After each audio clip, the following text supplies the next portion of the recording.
Cricket খেলাটা কি এতই সহজ যে লম্বা ভ্রমণ করে এসে ঠিকমতো বিশ্রাম না নিয়ে মাঠে নেমে গেলেই আসলে সফল হওয়া যায়, চার ছক্কার ঝড় বইয়ে দেওয়া যায়, 50 করা যায়, সেঞ্চুরি করা যায়? না, যায় না। কালে ভদ্রে সেটা হতে পারে, কিন্তু সেটা স্বাভাবিক ঘটনা না। প্লে অফকে সামনে রেখে বড় চমক দেখিয়েছে রংপুর রাইডার্স, চমক দেখিয়েছে খুলনা টাইগার্সও। টিম ডেভিড, আন্দ্রে রাসেল এবং একই সাথে জেমস ভিন্সকে এনেছিল রংপুর রাইডার্স। লাভের লাভ কিছুই হয়নি, তিনজনই আসলে সুপার ফ্লপ।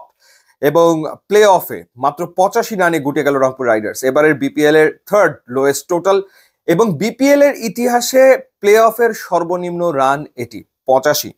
খুলনা টাইগার্স বাজিমাত করেছে ঠিকই, কিন্তু সেই জন্য তাদের সিমরান হেটমায়ার কিংবা জেসন হোল্ডারের প্রয়োজন আসলে পড়েনি। দারুণ টিম স্ট্র্যাটেজি ছিল, স্পিন দিয়ে আসলে রংপুর রাইডার্সের মাথাটা ঘুরিয়ে দিয়েছে তারা। মেহেদী হাসান মিরাজ পাওয়ার প্লের 6 ওভারের ভেতরে 5 ওভারই স্পিন ব্যবহার করেছেন এবং যে প্ল্যানে তারা নেমেছিল সফল হয়েছে ঠিকই। সৌম্য সরকার জেমস ভিন্সকে তারা স্পিনে আটকে দেবে, দিয়েছেও আসলে তাই। এবং যেটা বলছিলাম যে জেমস ভিন্স 7 বল খেলে 1 রান করেছে, তিনি কন্ডিশনে মানিয়ে নিতে পারেননি।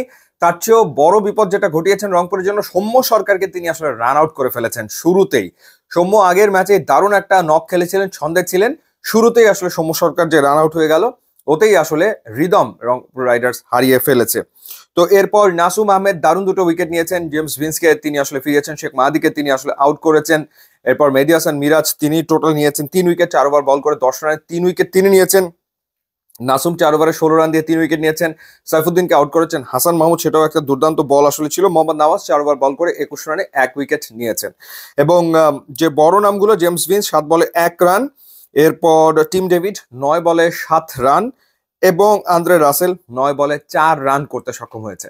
এবং এই বড় প্লেয়ারদেরকে জায়গা দিতে গিয়ে রংপুর রাইডার্স কি করেছে, প্লেইং 11-এ তারা আসলে ইফতেখারকে রাখেনি। যে ইফতেখার এই ম্যাচের আগ পর্যন্ত রংপুর রাইডার্সের হয়ে সর্বোচ্চ রান তুলেছিল, 300-র উপরে রান তুলেছিল, যদি ভুল না করি 305 রান বোধহয় করেছিল, তাকে বাইরে রাখা হলো এই বড় নামদেরকে জায়গা দিতে গিয়ে। এবং আর একটা ব্যাপার যেটা, সেটা হচ্ছে যে টসে জিতে প্রথমে যে ব্যাট করার সিদ্ধান্ত রংপুর রাইডার্সের, সেটা আসলে বুমেরাং হয়ে গেল ঠিকই।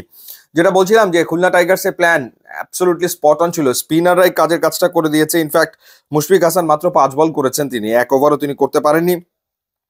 স্পিনাররাই দারুণ বল করে গেছে এবং এত ছোট্ট একটা টার্গেটে ব্যাট করতে নেমে আসলে কি করার।